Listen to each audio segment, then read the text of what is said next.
Estou com uma expectativa muito boa para o que Deus irá falar no nosso coração. Assim como Ele já começou a falar na adoração com música. Eu não sei se vocês têm percepção espiritual para isso, mas foi diferente hoje, né? Não sei se vocês têm essa percepção, espero que sim. Não estou falando só sobre a qualidade, mas eu estou falando sobre a intensidade. Isso muda tudo. Amém? Amém? Então hoje nós iniciaremos uma nova série. Eu gosto muito de pregar em série. Eu acho que o crescimento da igreja, ele perpassa muito por você desenvolver um assunto, você iniciar um assunto e terminar um assunto, porque senão fica muito aleatório, né? E hoje nós iniciaremos uma série falando sobre atos cristãos. Olha que arte bonita que ficou aí, ó. Atos cristãos. Vamos ler juntos? A gente vai começar do congregar e nós vamos até o contribuir. Vamos lá? Quais são os atos cristãos? Primeiro, congregar, cultuar, honrar, servir, evangelizar, discipular e contribuir. Esses são os atos que nós vamos trabalhar nesses domingos, percebendo a igreja primitiva ali no livro de Atos. E nós vamos também ver se nós estamos de acordo com o que a Bíblia nos ensina. Nós vamos nos adaptar, nos amoldar aquilo que o Evangelho proporciona para nós. Amém? Amém? Vamos orar primeiro. Pai, eu te agradeço por cada coração que está presente aqui nessa manhã. E eu peço que venha cessar todas as angústias das nossas almas, todos os pensamentos adversos que caiam por terra agora em nome de Jesus.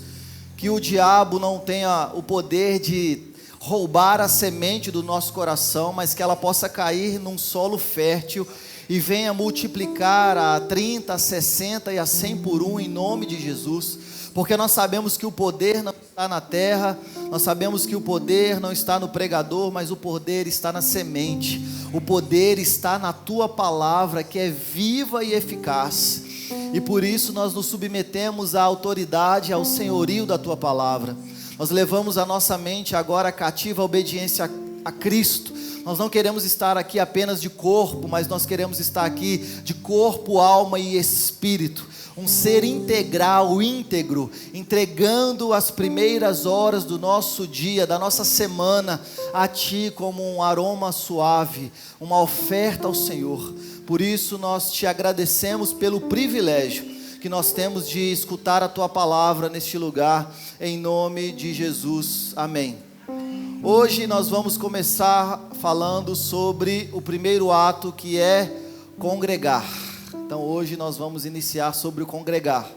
Por incrível que pareça, a gente está tendo que convencer crente que congregar é algo bíblico, né? Mas chegou esse tempo, 2025, nós temos que evangelizar agora cristãos muitas vezes. Por isso que nós decidimos aqui, eu decidi falar sobre todos esses atos e nós vamos iniciar hoje com o congregar. Nós temos um chamado bíblico para congregar e nós vamos ver isso nessa manhã.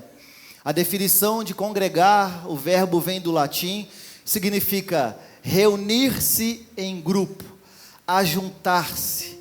E no contexto cristão, especificamente dito, que é a nossa prioridade nessa manhã, se refere obviamente ao ajuntamento dos crentes para adoração e para escutar a voz do Senhor, o que nós chamamos de culto cristão, do ajuntamento de todos os santos, que é essa comunhão que nos edifica de forma mútua.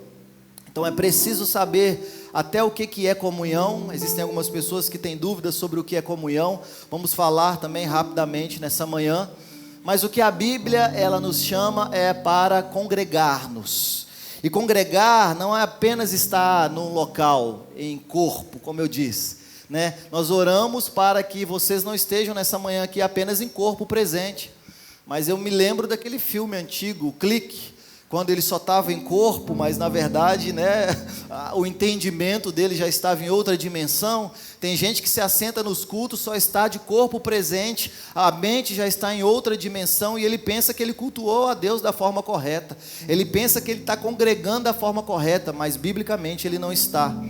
Porque congregar não é apenas você estar presente num local, mas é viver a comunhão como o corpo de Cristo. Congregar é edificar e ser edificado, tudo isso para a glória de Deus. Então o que eu quero começar a falar nessa manhã: comunhão não é ajuntamento. Nós precisamos entender isso. Comunhão não é um grupo de pessoas simplesmente reunidos em algum lugar. Não, comunhão é quando aquilo que nós fazemos em ajuntamento está pautado pelo Evangelho. E isso faz toda a diferença. Então comunhão não é um ajuntamento de pessoas, porque senão qualquer jogo de futebol seria comunhão. Qualquer mesa que nós nos juntássemos, nós poderíamos chamar de comunhão. Mas por incrível que pareça, irmãos, pode ter um monte de crente sentado numa mesa e não ser comunhão. Porque para ser comunhão, tem que estar pautado no Evangelho, e é por isso que faz toda a diferença.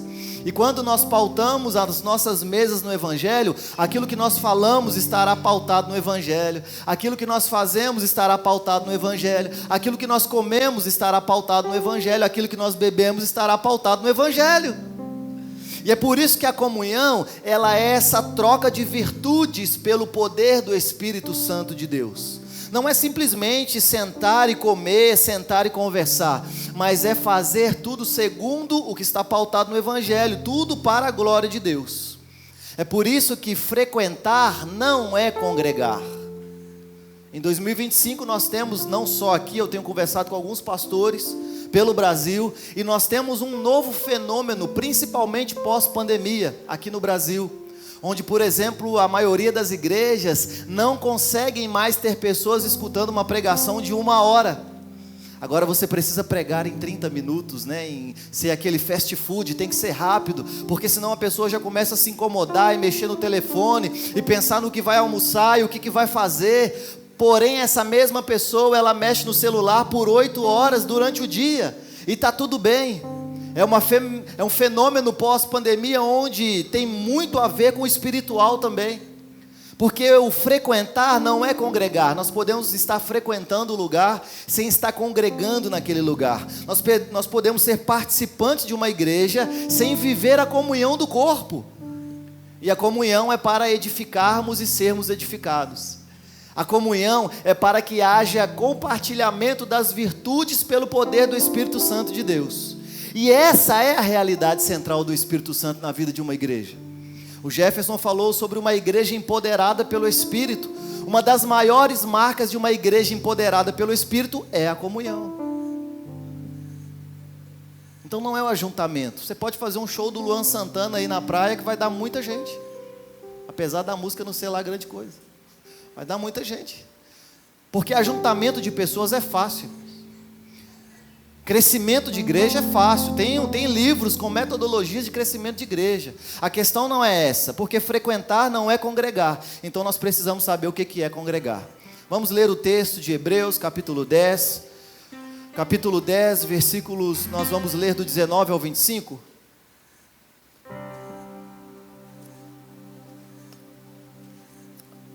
Livro de Hebreus, que é o Levítico aí do Novo Testamento. Vocês que estão atrasados aí na leitura do Antigo Testamento, corre, porque o faraó está vindo, né? Você viu, né? O faraó está vindo, corre. Já terminamos o livro de Josué. Desculpa, Josué. Hoje já vai para o 14 de Levítico, né? Juízes, é isso. Irmão. Vamos lá. Glória a Deus. Hebreus 10, 19 ao 25. O que diz? Tendo, pois, isso aqui é uma carta para os irmãos da igreja. Tendo, pois, irmãos, intrepidez, ousadia, coragem, para entrar no Santo dos Santos, pelo sangue de Jesus, pelo novo e vivo caminho, que Ele nos consagrou pelo véu. Aproximemo-nos com um sincero coração, em plena certeza de fé, tendo o coração purificado de má consciência e lavado o corpo com a água pura. Guardemos a firme confissão da nossa esperança, sem vacilar, pois quem fez a promessa é fiel. E consideremo-nos uns aos outros para nos incentivarmos ao amor e às boas obras. Não deixemos de reunir-nos como igreja, segundo o costume de alguns, mas encorajemo-nos uns aos outros, ainda mais quando vocês veem que se aproxima o grande dia. Irmãos, nós temos aqui um texto que vai falar sobre o congregar. Eu quero fazer uma rápida exegese desse texto, porque talvez a gente não está entendendo muito bem o que isso significa, ou pelo menos não como deveria. Nós temos esse texto falando sobre o ato de congregar. Primeiro que o autor aos Hebreus, ele já vai começar falando sobre uma realidade. Qual que é? Tendo, pois, irmãos, confiança, intrepidez, para entrar no Santo dos Santos, pelo sangue de Jesus, pelo novo e vivo caminho que Ele nos consagrou pelo véu. Então isso aqui não é uma realidade futura para alguém que nasceu de novo. Isso é uma realidade passada para quem já nasceu de novo. Nós tivemos confiança e nós entramos no Santo dos Santos pelo novo e vivo caminho que Jesus nos consagrou pelo véu, ou seja, o sangue de Jesus. Então o que o autor aos Hebreus não está falando aqui, não é para que nós possamos entrar e sair da presença de Deus todos os dias, como algumas pessoas pensam. Não, ele está dizendo, olha, Ele, Jesus, com seu próprio sangue, Ele abriu um novo e vivo caminho, a qual nós, com intrepidez, confiança, nós entramos no Santo dos Santos, e por isso nós temos acesso ao Deus, pelo nosso sumo sacerdote, a saber, Jesus Cristo. Ele está falando, essa é a realidade. Então primeiro ele começa a falar sobre uma realidade dos céus, e depois agora ele vai começar a tratar qual é a realidade da terra mediante a realidade dos céus. Ele está dizendo, existe uma comunhão celestial, nós estamos inseridos em Cristo e por isso temos acesso a Deus, mas isso requer uma responsabilidade para todos nós que somos igreja, já que o texto fala sobre congregar. Ele vai dizer, o primeiro ato, aproximemo-nos, mas não de qualquer forma. Ele está dizendo, aproximemo-nos com sincero coração, em plena certeza de fé, tendo o coração purificado de má consciência e lavado o corpo com água pura. Aí tem gente que lê esse, olha, está vendo? Eu devo me aproximar a Deus. Não é isso que ele está dizendo. Ele está dizendo que já que nós estamos ligados a Deus pelo sangue de Cristo, nós devemos nos aproximar. Ele não está falando que nós devemos nos aproximar. Não tem como você estar mais próximo do que um Deus que mora dentro de nós. Não é sobre essa aproximação que ele está dizendo, já que o autor aos Hebreus disse, olha, nós já fomos aproximados com intrepidez, entramos no Santo dos Santos, novo e vivo caminho, nos consagrou pelo véu. Ele está dizendo, agora, nós precisamos nos aproximar uns dos outros, mas não de qualquer forma. Existe um modo de como proceder. Qual é a forma que nós devemos nos aproximar? Primeiro, sincero coração. Por isso que igreja é uma realidade espiritual, irmãos. Se aproximar do próximo com sincero coração, isso aí te dá muita margem para você tomar toda hora. Porque você se despir diante de alguém, te dá total liberdade para a pessoa, para ela poder também apontar as suas mazelas. Mas não só isso, de plena certeza de fé. Porque sem fé é impossível agradar a Deus, então é impossível que nós nos relacionemos de forma agradável a Deus, se nós não nos aproximarmos em plena certeza de fé. E com isso, tendo o coração purificado, de má consciência e lavado o corpo com a água pura. Então este é o modo, sincero coração, plena certeza de fé e coração purificado. E ele vai dizer, olha, guardemos firme a confissão da esperança, sem vacilar, pois quem fez a promessa é fiel. Então primeiro ele fala para você se aproximar, mas depois ele fala para você guardar. Porque não adianta você só se aproximar, você precisa manter a proximidade. Como? Com coração sincero, com plena certeza de fé e coração purificado. Então é se aproximar, mas é também guardar firme a confissão da esperança sem vacilar, pois quem fez a promessa é fiel. E versículo 24, e consideremo-nos uns aos outros, para nos incentivarmos ao amor e às boas obras. E ele vai terminar dizendo, não deixemos de nos reunir como igreja, segundo o costume de alguns, mas encorajemo-nos uns aos outros, ainda mais quando vocês percebem, quando vocês veem que o dia se aproxima. A aproximação do próximo, então, está diretamente ligada à confiança de estar ligado a Cristo. É porque nós estamos ligados a Cristo, é porque nós estamos conectados com Deus pelo sangue de Cristo, é que nós devemos nos aproximar uns dos outros. É por isso que o autor vai dizer de forma clara que existe fundamento bíblico para que nós possamos congregar, e é isso que eu quero trabalhar um pouco nessa manhã. Existe uma vontade de Deus para o seu povo. Quando nós olhamos o Antigo Testamento, nós percebemos isso. Deus ele vai não chamar um povo, Deus ele vai criar um povo. Ele vai chamar um homem chamado Abrão, depois muda o seu nome para Abraão, e ele vai dizer: de você eu vou fazer uma poderosa nação, incontáveis como as areias do mar, como as estrelas dos céus. E Deus vai suscitar desse homem um povo, levantar desse homem um povo. E o que Deus ele quer? Reunir um povo para que eles possam cultuar a Deus em comunhão. De Gênesis a Apocalipse, a vontade de Deus é de manifestar a presença dele em meio à unidade do seu povo, e a gente não está entendendo isso. Deus faz um jardim, coloca o homem e a mulher e disse: vocês precisam encher a terra, multiplicar, frutificar, cultivar e guardar. E a presença de Deus estava sobre eles, mas nós sabemos, o pecado veio, fez separação entre o homem e Deus. Mas aí Deus também falou: olha, faça um tabernáculo, porque eu vou manifestar a minha presença em meio à unidade do povo. Depois nós temos o tabernáculo de Moisés, o tabernáculo de Davi, depois nós temos o templo de Salomão, e Deus está manifestando a presença dele em meio à unidade do povo. Mas nós sabemos que os profetas, a saber, principalmente o profeta Ageu, vai dizer: olha, a glória da última casa será maior do que da primeira. Ele está falando sobre a casa eterna que tabernaculará entre os homens. A saber, João capítulo 1, versículo 1, e o verbo se fez carne e habitou entre nós, tabernaculou entre nós, e vimos a glória do Pai no seu Filho unigênito. E a verdade agora do Novo Testamento é: ele não habita mais em templos feitos por mãos humanas, mas ele habita em meio à unidade do seu povo. É por isso que você não vai ver versículo na Bíblia dizendo que a habitação do Espírito é no individual.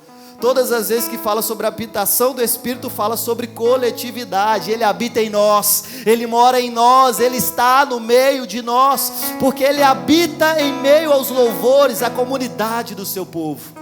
E nós sabemos que ainda nós vivemos de forma parcial, mas o livro de Apocalipse garante que em breve novos céus e nova terra existirão, e a nova Jerusalém vai descer, e o texto vai dizer: e agora o Deus estará com o seu povo, ele será o seu povo, e ele será o seu Deus, e nunca mais haverá maldição, nunca mais haverá dor, choro, pranto, porque as coisas velhas de fato terão passado, e tudo se fará novo, irmãos.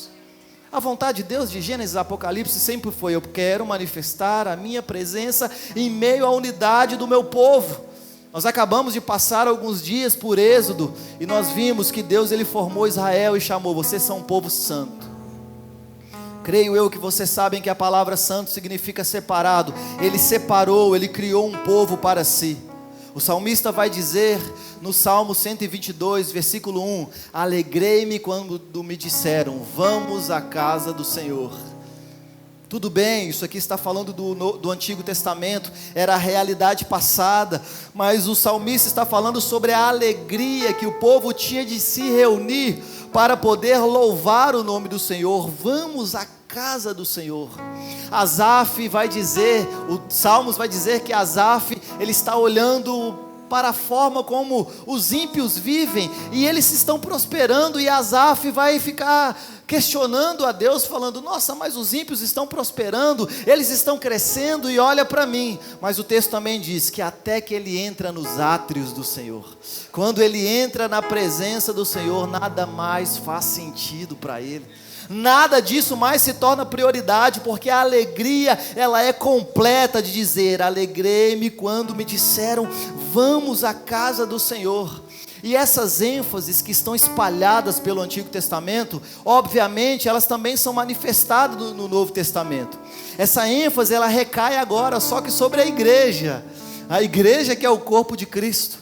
Mateus capítulo 18, versículo 20, nós temos aqui o texto muito conhecido que diz: onde estiver 2 ou 3 reunidos em meu nome, ali estou no meio deles. Isso aqui não é um versículo para culto vazio, né? Quando tem pouca gente, normalmente o pastor fala: onde estiver 2 ou 3 reunidos em meu nome, ali eu vou estar. Isso aqui é um texto dizendo: olha, o mesmo princípio do Antigo Testamento está válido para o Novo Testamento. Deus está manifestando a vontade dele em meio à unidade do povo. Até que nós chegamos a Atos capítulo 2, versículo 42, onde a igreja primitiva, ela vai permear a unidade, ela vai permanecer em unidade, em doutrina, em comunhão, em oração e partir do pão, como nós lemos aqui. Vamos ler novamente Atos capítulo 2, verso 42. Diz: e perseveravam na doutrina dos apóstolos. Doutrina dos apóstolos. Aleluia. Traduzindo para você, Bíblia. E na comunhão, no partir do pão e nas orações. Irmãos, isso aqui são marcas de uma igreja saudável. É permanecer na palavra, na comunhão, no partir do pão e nas orações. Se não tiver isso, não é igreja saudável. Então essa metáfora que é utilizada, né, sobre o pão, ou até outras metáforas que Paulo, por exemplo, vai utilizar como o próprio corpo, vai ilustrar essa interdependência que nós temos uns dos outros. Lembra aquela música antiga que a gente cantava quando era criança? Eu preciso de você, você precisa de mim. Nossa, olha, Cristo até o fim, sem ser, eu não sei, eu vou nem fazer para mim não fazer uma coisa errada aqui e virar meme, porque o pessoal dessa igreja aqui, eu nem terminei de pregar, a figurinha já está no grupo da igreja. São demais essa galera aqui. Então Paulo vai usar a metáfora do corpo justamente para nos ensinar essa interdependência dos membros. Ou seja, quando se fala de igreja, para viver igreja saudável, não tem espaço para isolamento espiritual, irmãos. Não tem como membros viverem isolados do corpo. Quando nós falamos sobre membros, nós estamos falando, olha, cada membro tem uma função. Só que essa função, ela só é vista no corpo. E é por isso que não há espaço para individualidade no reino de Deus. Eu sei que hoje, nessa contemporaneidade, né, modernidade líquida, agora você se amolda ao recipiente, agora a individualidade está novamente em alta. Agora é o antropocentrismo, e é por isso que estão deturpando o evangelho, dizendo: é o seu chamado, é o seu ministério, é a sua vocação, é a sua casa, é a sua empresa. No reino de Deus não existe nada disso. Porque no reino de Deus, porque quando falamos sobre a realidade da igreja, de congregar, não existe espaço para isolamento espiritual. É por isso que não tem como você ser igreja. Eu sou igreja. Não, você é membro, nós somos igreja.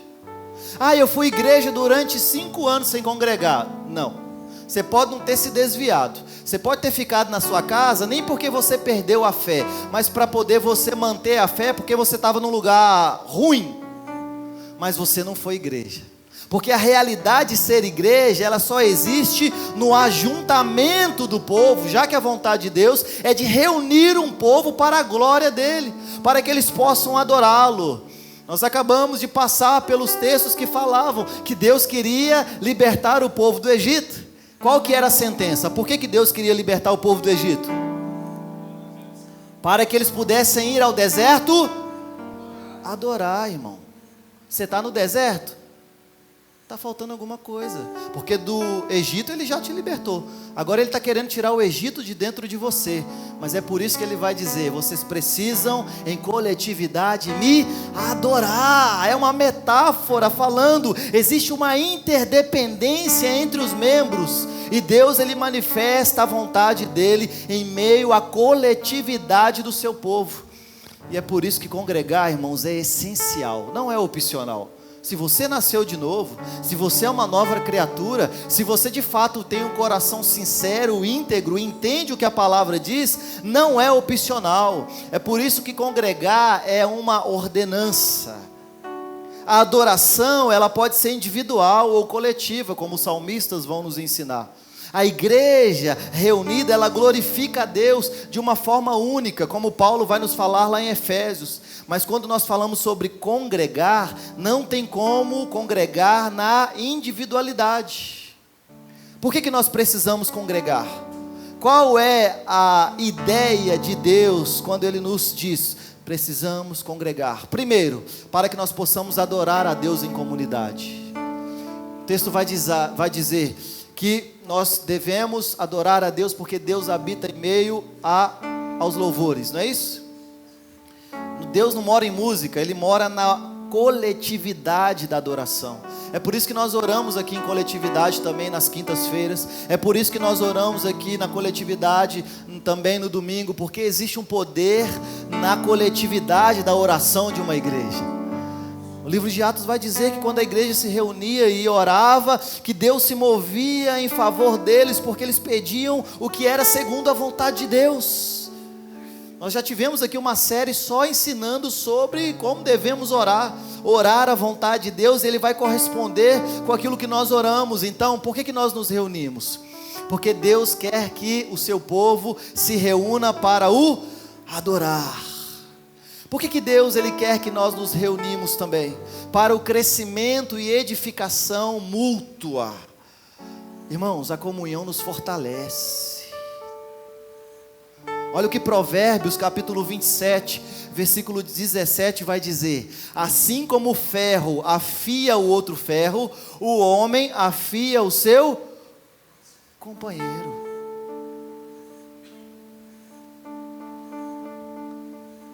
Olha para o irmão que está do seu lado e fala assim: olha, eu sou muito chato.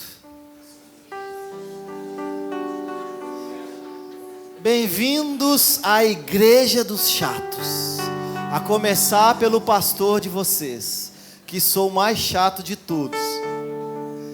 Deixa eu te falar uma coisa. Concordou, tá de banco. 6 meses de banco. Assim como o ferro afia o ferro, o homem afia o seu companheiro. O poder de congregar está diretamente ligado a você ser afiado pelo seu próximo. E tem gente que não entendeu isso até hoje. Aquela igreja é muito chata, vou sair de lá. Aquela igreja tem um irmão que fez isso. O irmão passou e não me cumprimentou. O irmão falou isso de mim. Mas não sei o que. E daí? Porque uma das virtudes de estarmos reunidos é justamente a capacidade espiritual de sermos afiados pelo próximo, de sermos afiados pelo nosso irmão, é de sermos desafiados pela cultura do outro que está do meu lado, é de sermos desafiados pelo jeito do outro que está do meu lado, é ser desafiado não concordando e não gostando do próximo, e sabendo que se Deus é o nosso Pai, você não escolhe o seu irmão. E mais ainda, o cara pode ser mais chato que você, mas Deus usa ele da mesma forma que Ele te usa. O Balaão estava em cima da mula. A mula foi usada por Deus. A mula teve visão angelical e o profeta nada. Quem que você quer ser nessa história? Escolhe aí. Aqui está o bem e o mal. Escolha. Então aí, escolha você, que você escolhe.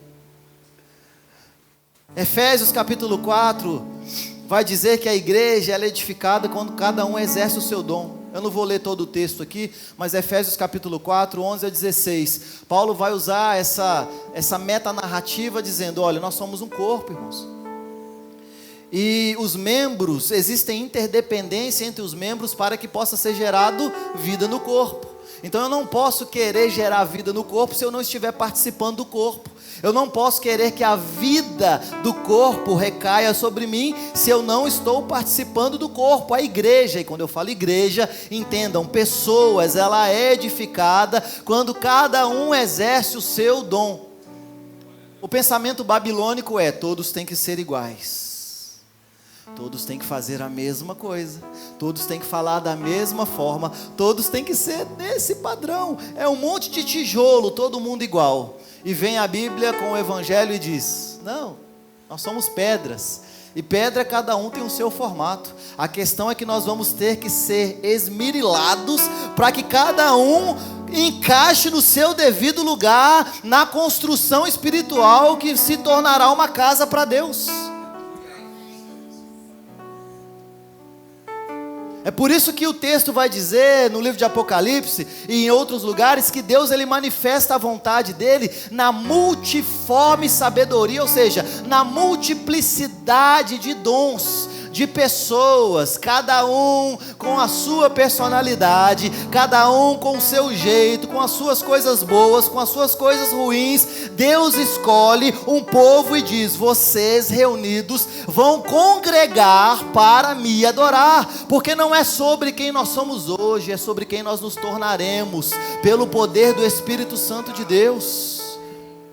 E a pregação da palavra, a pregação, o ensino da palavra, vai justamente falar desse contexto comunitário, como Paulo vai dizer, por exemplo, lá em 2 Timóteo, capítulo 4, verso 2, 2 Timóteo, capítulo 4, verso 2, olha o que Paulo vai dizer ao seu filho na fé, Timóteo, prega a palavra, insta tempo, quer seja oportuno, quer não, corrige, repreende, exorta com toda longanimidade e doutrina. Por que nós nos reunimos, irmãos? Porque na sua casa sozinho você não vai se corrigir. Na sua casa sozinho você não vai se repreender. Na sua casa sozinho você não vai ser exortado. Na sua casa sozinho, você não vai gastar a maior parte do seu tempo para poder escutar a palavra, e não existe texto bíblico que vai dizer que a pregação da palavra, sem correção, sem repreensão e sem exortação, não há. Por que nós nos ajuntamos? Por que nós nos reunimos? Porque é através da pregação da palavra que nós somos então confrontados, nós somos o quê? Animados, exortados a não viver para as nossas próprias vontades, para que nós possamos olhar para a carne e dizer, isso é trato passado, eis uma nova criatura, tudo se fez novo, não há condenação para aqueles que estão em Cristo Jesus. Então vamos seguir para o alvo da soberana vocação, o Cristo sendo formado em nós. Sozinho isso não funciona. Não adianta você, não é porque não dá. Não é assim que funciona. Nós devemos nos juntar tanto para adorar a Deus em comunidade, para crescermos em edificação mútua e para sermos confrontados pela palavra. Talvez a maior marca da nossa igreja seja a pregação da palavra, e eu fico muito feliz quando as pessoas chegam para mim. Antes eu ficava ofendido, né? Anos atrás, quando alguém chegava para mim e falava assim, nossa, você prega de forma tão simples, né? Dá para entender tudo. Eu falava, como assim? Eu fiz faculdades, eu tenho os cursos, eu estudei teologia durante tantos anos, e vem você falando assim, nossa, você fala de forma simples. É isso, irmãos, é o poder do Espírito Santo que vai pegar tudo isso e falar assim, olha, tem que ser claro, tem que ser simples, porque o Evangelho, ele é simples, ele é complexo naquilo que nós precisamos aplicar. Mas a simplicidade está dizendo, olha, Deus ele quer alcançar a todos e Ele quer falar com todos. Então nós nos reunimos para que o Evangelho, que é o poder de Deus para a salvação de todo aquele que crê, possa expor as nossas mazelas. Chegou num lugar, não foi confrontado, não é palavra que está sendo pregada naquele lugar. Chegou no lugar e não foi confrontado, não é palavra. Porque se a gente pega a nossa vida e se expõe na palavra e não ser confrontado, irmão, tem alguma coisa de errado. Nós também nos reunimos para obedecer a palavra de Deus. Porque não é só escutar a palavra e ser confrontado, é obedecer a palavra de Deus. Então, Hebreus capítulo 10, versículos 25 e 26, vai dar um mandamento aqui claro contra o abandono da congregação. Não é opcional, é um mandamento. Hebreus 10, 25 e 26. Não deixemos de congregar-nos, como é costume de alguns. Antes, façamos admoestações, e tanto mais quanto vedes que o dia se aproxima.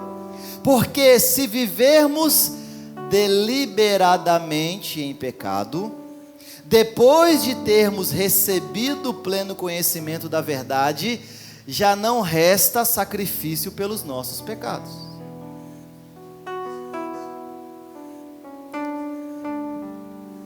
Eu não sei se você entendeu esse texto, mas o que o autor aos Hebreus está dizendo aqui, é que o ato de não congregar, torna-nos pessoas susceptíveis a uma vida de pecado.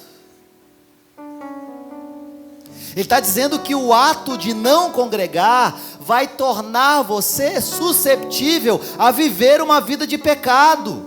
E o texto vai dizer que isso é deliberado. O que é deliberado? Você que está escolhendo. Deliberadamente você está escolhendo porque você quer escolher. É um ato intencional, ou seja, é uma escolha. É uma escolha nossa viver uma vida de pecado a partir do momento que nós não queremos congregar. Então talvez tem gente que está querendo demonstrar sua santidade. Não vou naquela igreja ali não, porque eu não vou congregar ali não, com aquela igreja ali, não sei o que. Talvez o que essa pessoa está querendo é viver deliberadamente no pecado. Já que o autor aos Hebreus está dizendo, olha, se vocês não vivem em congregação, se vocês não se reúnem como igreja, vocês estão fadados a viver uma vida em pecado. E aqui eu quero ser bem claro, eu estou falando sobre igrejas sérias, irmãos. Eu estou falando sobre onde tem pregação da palavra, eu estou falando sobre onde tem comunhão, sobre onde tem edificação, sobre onde tem exortação, disciplina eclesiástica, adoração com músicas cristocêntricas. É disso que eu estou falando. Não estou falando de qualquer porta que se abre por aí, coloca uma frase lá, igreja, Jesus volta, e você fica, e agora está tudo certo. Não é isso que eu estou falando, não. Nós precisamos ter discernimento disso. Mas é uma escolha nossa, viver uma vida de pecado a partir do momento que não congregamos. Porque quando você congrega, você expõe seu casamento. Quando você congrega, você expõe suas relações. Quando você congrega da forma bíblica, você expõe o seu trabalho, você expõe as suas mazelas, você expõe a sua vida, você expõe os seus filhos. E isso faz com que nós sejamos corrigidos e possamos corrigir. Tudo em amor, tudo em longanimidade. Mas quando nós queremos viver a nossa vida alheia a isso, nós estamos escolhendo deliberadamente viver uma vida no pecado. O cristão que se isola de forma intencional, ele se torna vulnerável espiritualmente, irmãos. Olha o que 1 de Pedro vai falar no capítulo 5, versículo 8. 1 de Pedro, capítulo 5, verso 8, diz assim, olha, sede sóbrios, vigilantes, porque o diabo, vosso adversário, anda em derredor, como o leão, que ruge procurando alguém para devorar. Eu não sei se você já, eu sou daquele tipo de gente que gosta de ver Animal Planet, Discovery Channel, e ver E a gente fica vendo, né, Ivan? O leão lá, às vezes o leão fica horas parado e depois eu fico assim, o que eu estou vendo aqui? Claro que eles adiantam lá, e eu gosto de ver essas coisas. E normalmente o ataque sempre acontece quando algum animal está sozinho. O diabo é nosso adversário, ele está ao nosso derredor, ou seja, na comunhão, na comunidade, em Cristo Jesus, nós estamos protegidos.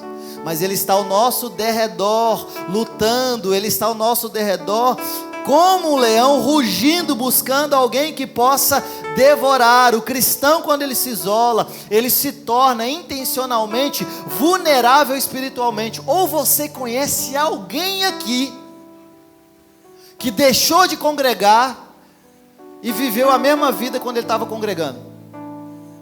Não ficou susceptível ao pecado, a espiritualidade dele continuou a mesma, a devoção dele continuou a mesma, tudo certinho? Claro que não. Nós nos tornamos susceptíveis, vulneráveis, e isso é uma realidade espiritual. Por isso que a ordem é: não deixemos de congregar, porque isso não é bom. Nós não devemos viver sozinhos, nós fomos chamados para viver em comunidade. Por que nós vivemos em comunidade? Para exercitar uns aos outros. A vida cristã, irmãos, vai envolver algumas coisas, como por exemplo, servir, nós vamos falar disso. Amar, encorajar uns aos outros, como Paulo vai dizer em Romanos. Então nós exortamos, nós encorajamos, nós ajudamos. Talvez tem crente que está desencorajando os irmãos a fazer disciplinas espirituais. Mas a Bíblia fala, você precisa encorajar os seus irmãos. É disciplina espiritual? Encoraje os seus irmãos. O diabo não vai mandar ninguém abençoar ninguém não, irmão. Você já viu o diabo mandar alguém abençoar alguém? A gente agora está desencorajando o povo a abençoar alguém. Quando nós nos reunimos, é justamente para poder exercitar uns aos outros. E como que nós exercitamos? Nós nos envolvemos em servir, em amar, em encorajar uns aos outros. Olha o que Paulo vai dizer lá em Gálatas capítulo 6, verso 2: levai as cargas uns dos outros, e assim cumprireis a lei de Cristo. Chega desse negócio de você entrar e sair e não ser percebido, irmão. Chega desse negócio de você não ter comunhão com ninguém da igreja, ninguém saber nada da sua vida, ninguém na sua casa, ninguém infringir a sua privacidade. Chega disso, isso não é uma realidade bíblica. Nós precisamos viver em congregação. Mas quando nós lemos o livro de Atos, eles se reuniam no templo e nas casas, porque o texto está dizendo, olha, congregar é mais do que algo apenas no público, é algo também que vai invadir a sua privacidade. É algo que vai distorcer a nossa cultura. É algo que vai além dos limites de 4 paredes. Olha o que Paulo vai dizer: levai as cargas uns dos outros. Cadê as nossas cargas sendo levadas? Ah, não, mas é porque eu já tenho as minhas. Parabéns. Quer uma estrela? Todos nós temos, irmãos. Mas o sentimento cristão é, enquanto nós estamos sendo feridos, nós somos bálsamo para poder curar a ferida de outras pessoas. Se tem uma coisa que mais acontece no ministério pastoral, é enquanto você está ferido, Deus coloca alguém na mesa e a pessoa começa a falar e você pensa assim, mas é a mesma coisa. Vamos sentar os dois juntos e ficar sem ninguém para poder responder? Mas aí vem a graça de Deus e ela cura todos. Levai as cargas uns dos outros, e assim cumprireis a lei de Cristo. Ou seja, isso só é plenamente possível em comunidade, irmãos, em família. E existem alguns obstáculos hoje, na atualidade, do porquê nós não congregamos. Dificuldade de congregar, individualismo, autossuficiência. Hoje nós vivemos, infelizmente, nesse ecossistema onde o individualismo e a autossuficiência são promovidos como algo bom. Ah, eu sou autônomo. Para Deus, autonomia não é sinal de maturidade. Para Deus, autonomia é sinal de imaturidade espiritual. Nós fomos chamados para sermos interdependentes uns dos outros. Nossa, irmão, eu estou com um tanto de problema, mas ninguém resolve. A Bíblia diz: fazei conhecidos aos santos as vossas necessidades. Ninguém aqui é obrigado a adivinhar o que você está passando, irmão. Aleluia. Glória a Deus. Eu não tenho espírito de adivinho, você sabia? Nossa, você não estava sabendo, né? Não estava.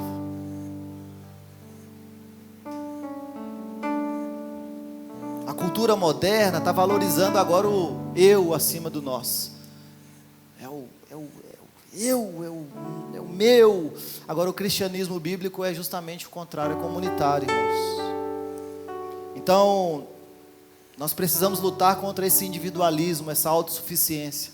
Se você é alguém autônomo, você está vivendo a sua vida do seu jeito. Mas quando nós somos interdependentes, nós sabemos, cara, isso é poder do Espírito Santo de Deus. Enquanto você está ferido, você pensa na ferida do outro.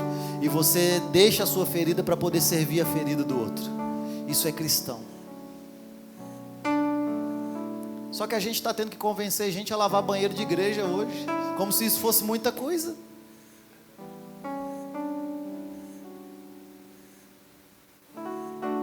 Vocês não sabem de que espírito vocês são. Falei bem mineiro agora, né? Mas vou deixar isso aí para o culto de servir. Então o cristianismo bíblico, ele é comunitário, irmãos. A gente não pode viver a nossa vida no individualismo, autossuficiência, não. Outra coisa, feridas e decepção com a igreja. E a igreja aqui é instituição humana. Existem pessoas, eu não sei se você sabe, mas o IBGE hoje, ele diz que a maior igreja do Brasil hoje é a igreja chamada, os desigrejados. Que são pessoas que confessam a fé protestante, porém não congregam. A maior igreja hoje é a igreja dos desigrejados. São chamados de protestantes não praticantes. Então existem pessoas que estão desigrejadas, realmente não foi porque perderam a fé, mas porque foram feridas por instituições humanas. A gente entende isso. Mas isso não é um status quo. Isso não pode ser algo que fica para sempre. Isso tem que ser um período. Olha, passou aqui, pronto, agora vamos voltar para o corpo, porque muitos se afastam devido a experiências negativas. Mas a solução, irmãos, está justamente na reconciliação do ambiente que nós fomos feridos. Porque se você foi ferido no corpo, você será sarado no corpo. Amém. Olha o que Colossenses vai dizer no capítulo 3, verso 13. Colossenses, capítulo 3, verso 13. Suportai-vos uns aos outros. Perdoai-vos mutuamente. Caso alguém, aqui não tem não, glória a Deus, lá em Minas Gerais tem bastante, mas aqui não tem não. Caso alguém tenha motivo de queixa contra alguém, assim como o Senhor vos perdoou, assim também perdoai a vós. Aleluia. Esse versículo eu não vejo ninguém colocando no carro. Eu não vejo esse aqui. Eu só vejo Deus é fiel, foi Deus que me deu, só essas coisas. Suportai-vos uns aos outros. Não é, o fulano é chato pra caraca, vou suportar ele. Não, é dar suporte, irmãos. Suportai, dê suporte uns aos outros, perdoando-vos mutuamente, caso alguém tenha motivo de queixa contra alguém, assim como o Senhor nos perdoou, assim também perdoe. A nossa dívida era muito maior do que a dívida do nosso próximo, a parábola já diz isso. Então, se nós fomos feridos no corpo, de fato nós seremos curados no corpo. Você foi ferido por alguma instituição? Irmãos, deixe isso no passado, perdoe, continue a caminhada, continue. Não dá para ficar nessa mesmice, não dá para ficar, beleza, 70 vezes 7, segue o barco, continue no alvo da soberana vocação, Cristo sendo formado em nós. O homem, ele é falho de fato, o homem, ele é falho, mas Deus, ele nunca nos decepcionou, ele nunca nos abandonou, ele nunca mudou o caráter dele. A saber, não foi só você quem foi ferido, certamente você também feriu alguém. O problema é que a gente quer graça para nós e lei para os outros.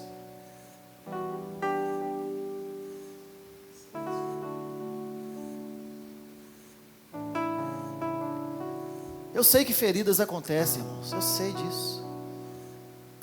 Eu mesmo, se eu fosse falar que não queria mais igreja por causa das feridas que já tentaram fazer no meu coração, eu já tinha largado, tinha aberto um bar e estava tudo bem. Cervejaria Atos, tudo de boa. Mas quando você olha para o Cristo que padeceu na cruz do Calvário, irmãos, isso aqui é nada.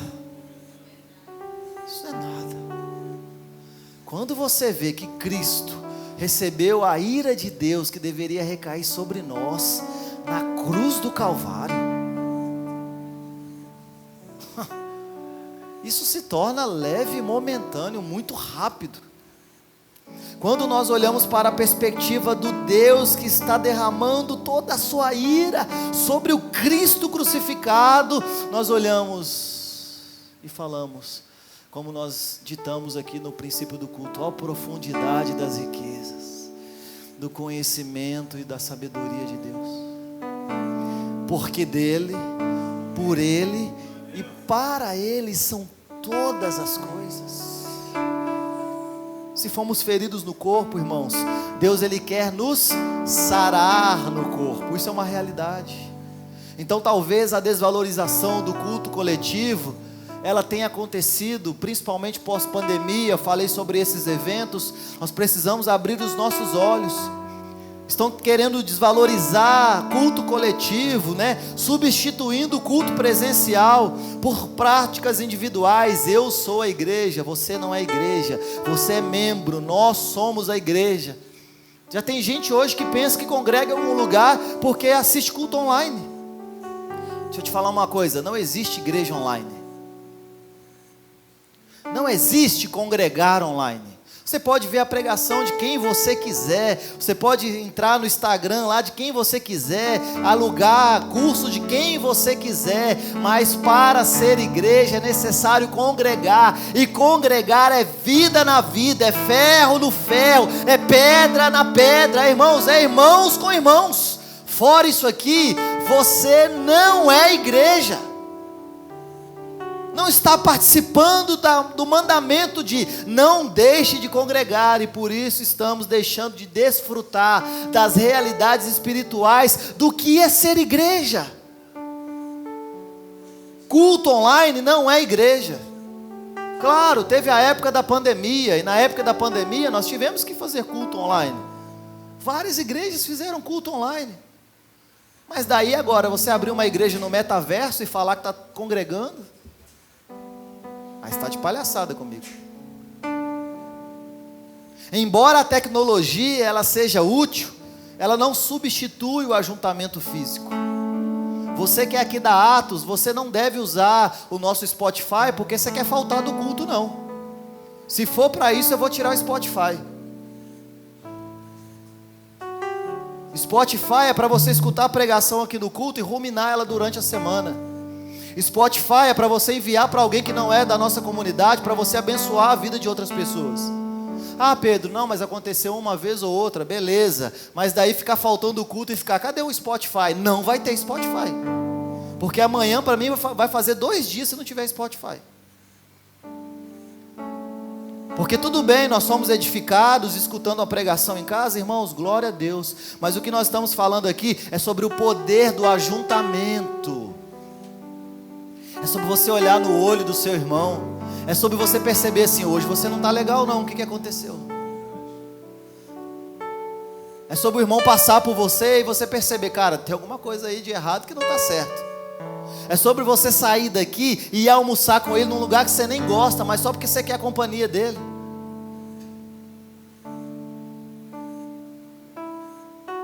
Vocês estão entendendo o que eu estou falando?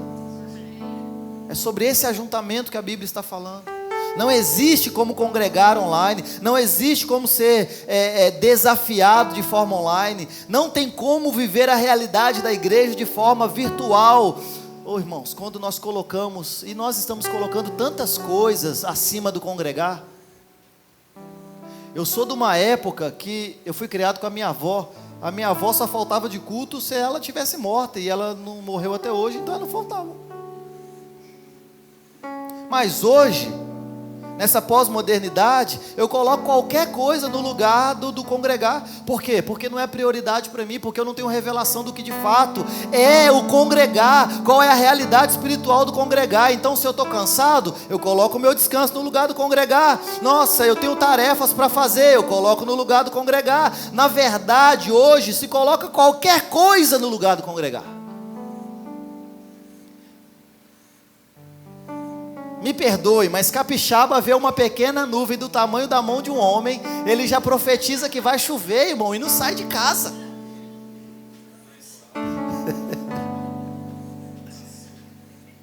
Se está chuva eu não vou no culto, se está calor eu não vou no culto, se está cansado eu não vou no culto, se quer descansar também não vai no culto, não vai no culto.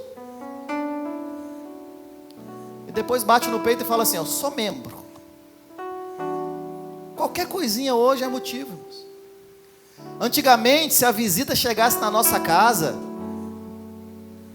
das duas uma, ou você ficava em casa esperando eu voltar, ou você ia para a igreja comigo.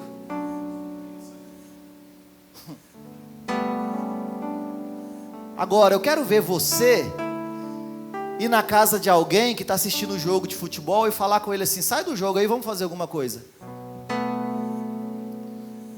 As pessoas, elas são mais fervorosas nas suas relações com seus ídolos do que nós que falamos que amamos a Deus, porque nós não obedecemos os seus mandamentos.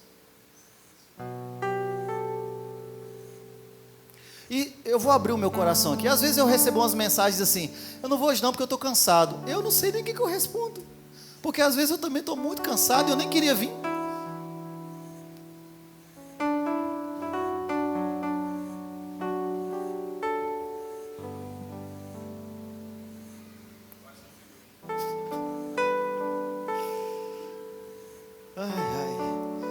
Reflita no seu coração, irmão, se você entendeu de fato que essa realidade do congregar aqui, ela não é passageira. Congregar não é realidade passageira, congregar é realidade eterna. Isso tudo aqui é uma realidade eterna. Isso aqui é um ensaio para aquilo que será completo no futuro. Amém?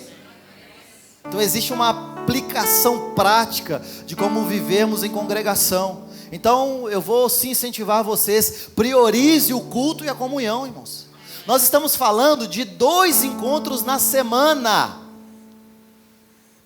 Uma sala de oração, um de casa em casa, e no domingo 1 hora de pregação.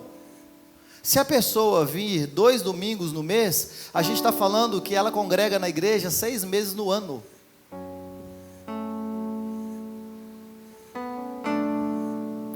Escutando 1 hora de pregação por semana.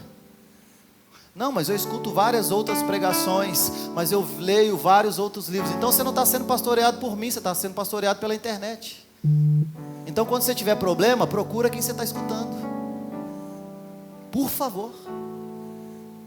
Porque daqui a pouquinho eu vou ler quais são as obrigações de membros aqui da igreja. Porque nós temos a nossa confissão de fé, irmão. Glória a Deus, aleluia por isso. Existem responsabilidades que nós assumimos quando nós dizemos que nós somos membros de uma comunidade. E isso é saudável. Então sim, priorizem o culto, priorizem a comunhão. Separe um tempo para estar com os irmãos na fé, irmãos. Nós temos 2 de casa em casa por mês. Eu volto àquela pergunta que eu fiz alguns meses atrás: o que você faz nos outros 28 dias do seu mês? Para não conseguir estar com ninguém, para não conseguir ir na casa de ninguém, para não conseguir abrir a porta da sua casa para receber ninguém. Não faz sentido, irmãos. Não faz sentido nós não conseguirmos viver em comunidade agora, sendo que comunidade é a realidade futura. Não faz sentido. Então, faça do seu domingo e de outras reuniões da igreja, sim, uma prioridade, para que nós possamos nos desenvolver como comunidade, para que nós possamos receber aquilo que o Espírito quer depositar sobre nós, também no coletivo, irmãos. Outra coisa, seja ativo na sua igreja local, pelo amor de Deus. Participe com seus dons e talentos para edificar o corpo de Cristo. Toda a junta, bem ajustada, bem amalgamada, gera saúde no corpo. É por isso que talvez nós temos frequentadores e não pessoas que congregam. É por isso que nós temos espectadores e não participantes. Precisamos. Deus, Ele nos deu dons e talentos. E eu não sei se você já reparou, mas o seu dom, ele não pode ser utilizado para você mesmo. É sempre em prol do outro. Que é para você servir ao outro. Que é para você servir a comunidade, servir a Deus em todas as esferas da sua vida. Inclusive também na comunidade local. Então não seja só um espectador. Vou lá para escutar uma boa pregação. Não é o suficiente. Seja participante. Olha o que 1 Pedro capítulo 4 verso 10 vai dizer.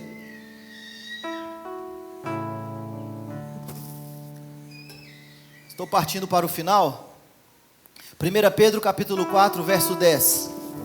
Servir uns aos outros, cada um conforme o dom que recebeu, como bons dispenseiros da multiforme graça de Deus. Tu recebeu o dom, tem que servir. Ou então você não compartilha a multiforme graça de Deus por intermédio do corpo. Servir uns aos outros.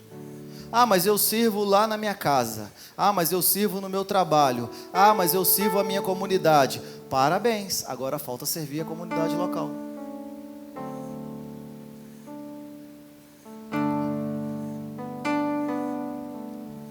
Dom é para a igreja. Ou você tem algum texto na Bíblia que fala sobre dons que não seja no contexto de igreja? Então, irmãos, nós precisamos nos reconciliar com o que é ser igreja de fato. Graças a Deus por essa comunidade, irmãos. Eu sou muito feliz por todos que aqui congregam. Eu sou muito feliz por cada pessoa que está aqui nessa manhã, que tem nos visitado. Isso aqui de fato é o poder de Deus. Mas sim, nós precisamos nos reconciliar com o que a Bíblia diz sobre o que é congregar. Se você está afastado dessa vida da congregação, ore, irmãos, peça direção a Deus e retorne. Porque está afastado muitas vezes não fala sobre o físico, como eu disse lá no começo. Porque talvez a pessoa está aqui no físico, mas ela está afastada, porque ela não se compromete com tudo aquilo que a comunidade local exige de acordo com a Bíblia.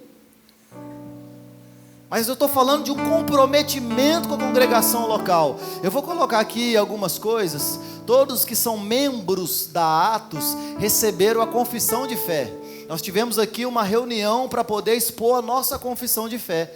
E eu quero transmitir aqui para vocês a parte da membresia, para a gente poder relembrar.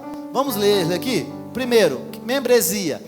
Todo aquele que se declara membro da nossa comunidade está assumindo responsabilidades. Quais são essas responsabilidades? Ser cristão, ser amoldável, amar a Jesus, amar ao próximo, servir a comunidade local, contribuir com a comunidade local, estar apto a ser corrigido, instruído, influenciado pela palavra e pelo pastor local. Se responsabiliza em dar bom testemunho a respeito da sua fé fora da comunidade. preza pela pureza da igreja, sendo zeloso em sua conduta. Se responsabiliza como membro do corpo de Cristo em propagar a mensagem do Evangelho de forma audível e de forma visível. Essas são as nossas responsabilidades como membros aqui. É por isso que eu disse que congregar é mais profundo do que frequentar. Participar de um lugar onde eu estou inserido é muito mais do que simplesmente assistir, é ser participante da sua vida. É por isso que nós devemos encorajar os irmãos a congregar. Se você está afastado dessas realidades, irmãos, encare isso. Encare as imperfeições humanas da igreja. Ah, mas é porque, nós somos imperfeitos, sim, mas isso é uma oportunidade de nós crescermos em graça. É graça para você, graça para mim.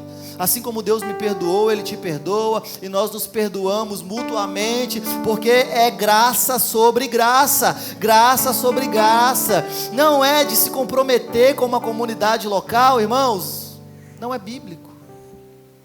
Então nós estamos do outro lado dos extremos. Ou ficava de segunda a segunda dentro do prédio da igreja, que dá até urticária na hora que fala, abandonando família, achando que aquilo ali era o reino de Deus, mas você estava construindo algo para o pastor. Só que aí você sai desse ambiente, aí você vai para o outro lado, pronto, agora eu não vou fazer nada. Você sabe que é por isso que a maioria dos líderes, maioria não, mas é por isso que muitos líderes hoje no Brasil, eles não gostam de falar sobre emancipação espiritual, porque a maioria das pessoas não tem habilidade para poder saber viver de forma emancipada. Nós não acreditamos, aqui nós não ensinamos dízimo como mandamento neotestamentário. Até porque, eu não sei se não sabem ou não querem saber, mas a maioria dos pastores que eu vejo falar sobre dízimo nem sabe o que é dízimo. Dízimo na Bíblia é 27,5%. É isso aí, 27,5%. Nós não ensinamos como mandamento neotestamentário, mas nós ensinamos que alguém generoso é alguém que contribui. Porque cada um deve contribuir de acordo com a sua renda. Ser generoso é uma marca de alguém que nasceu de novo. Aí sai o cara da obrigatoriedade e fala: pronto, eu sou emancipado, então não vou fazer nada. Você é desequilibrado. Precisa de maturidade espiritual. Nós precisamos de maturidade espiritual para sermos equilibrados. Então eu encorajo os irmãos a congregar, porque mesmo em meio às nossas imperfeições, isso é uma oportunidade para crescer em graça, irmãos. Todas as relações que nós somos oportunizados, é uma oportunidade de crescermos em graça. Então sim, encoraje uns aos outros a congregar. Seja um instrumento de Deus para motivar os outros a se reunir, porque hoje tem crente que mais desmotiva as pessoas a se reunirem do que motiva. Quando vai falar com alguém, a pessoa só tem coisa ruim para falar. Só coisa ruim, só coisa ruim. Indo contra as instruções bíblicas. Mas na verdade o que essa pessoa está fazendo é expondo as suas feridas. Ela está falando a partir do campo de dor dela. Porque ela ainda não entendeu que onde ela foi ferida, é também na comunhão que ela será curada. Não tem como ser curado se eu não mergulhar na comunhão. Não tem como eu ser curado se eu não viver em congregação aos olhos bíblicos. Então é por isso que tem gente que só tem reclamação de viver em comunidade. O que nós vamos fazer? Nós vamos viver para a glória de Deus, mesmo em meio às nossas dificuldades, irmãos. Então o exemplo de Cristo, por exemplo, ele vai valorizar as reuniões. Eu vou ler rapidamente, Lucas 4,16. Indo para Nazaré, onde fora criado, entrou no sábado na sinagoga, segundo era o seu costume, e levantou-se para ler. Jesus, ele tinha costume de estar nas sinagogas. Ele instituiu a igreja como sua noiva e chamou para viver em unidade. João 17:21. A fim de que todos sejam um, como o Pai é Como tu és, ó Pai, em mim e eu em ti, também sejam eles em nós, para que o mundo creia que tu me enviastes. A unidade da igreja prova a missão de Cristo pelo Pai, que é realizada em nós hoje pelo Espírito Santo. Então Hebreus capítulo 10, 25 não é apenas um convite, é um mandamento para congregarmos, mas não de qualquer forma, com coração limpo, sincero, ou seja, com alegria. Irmãos, em nome de Jesus, o dia que você for vir num culto obrigado, fique em casa. Mas eu oro para que o Espírito Santo encha o seu coração de alegria, de podermos estar em comunidade, sabendo que existe uma graça nisso aqui, existe um poder de Deus que está se aperfeiçoando nas nossas fraquezas. E eu não estou falando do dia que é ruim, que é difícil, não estou falando desse dia não. Eu estou falando sobre não ter um coração íntegro, sincero, um coração disposto a estar aqui, de ser edificado, de edificar ao próximo, de entender a realidade da comunhão. Não é um convite, é um mandamento para vivermos em alegria como cristãos. A gente não pode perder a alegria de viver como cristão, irmão. Não podemos. A igreja, ela é essa antecipação da comunhão eterna. Como eu já disse, olha o que está escrito lá em Apocalipse, capítulo 7, versículos 9 ao 10, diz assim: depois destas coisas, vi, e eis que grande multidão, que ninguém podia enumerar, de todas as nações, tribos, povos e línguas, em pé diante do trono do Cordeiro, vestido de vestes brancas, com palmas nas mãos, e clamavam em voz, dizendo: ao nosso Deus que se assenta no trono, e ao Cordeiro pertencem a salvação. O que é isso, irmão? É um culto. É por isso que o nosso culto hoje, ele é uma antecipação da redenção definitiva. Nós já fazemos hoje o que nós faremos de forma plena no futuro, é estar diante do trono do Cordeiro e dizendo: a ti pertence a honra, a glória, o poder e o domínio, porque dele, por ele e para ele são todas as coisas. Então o ajuntamento não é um plano parcial de Deus, o ajuntamento é um propósito eterno. Você consegue entender isso? Viver em comunidade, irmãos, é o propósito eterno de Deus para todos nós. É por isso que a teologia vai dizer que já e ainda não. Existem coisas que já foram completadas, mas outras ainda não foram terminadas.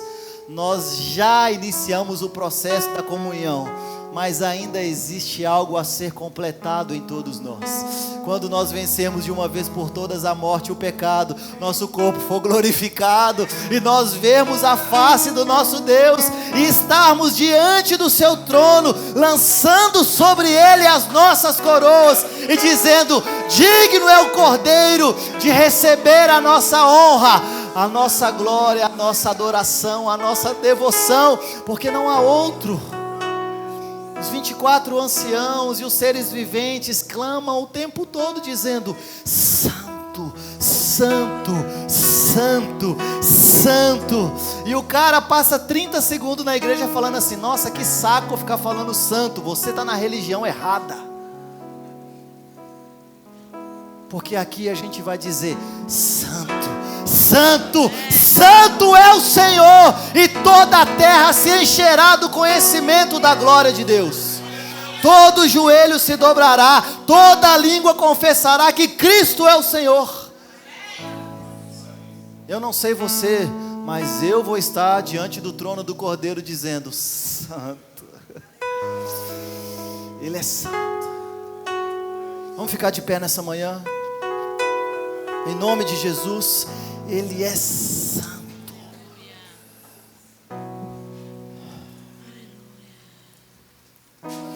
Não há outro como tu, Jesus.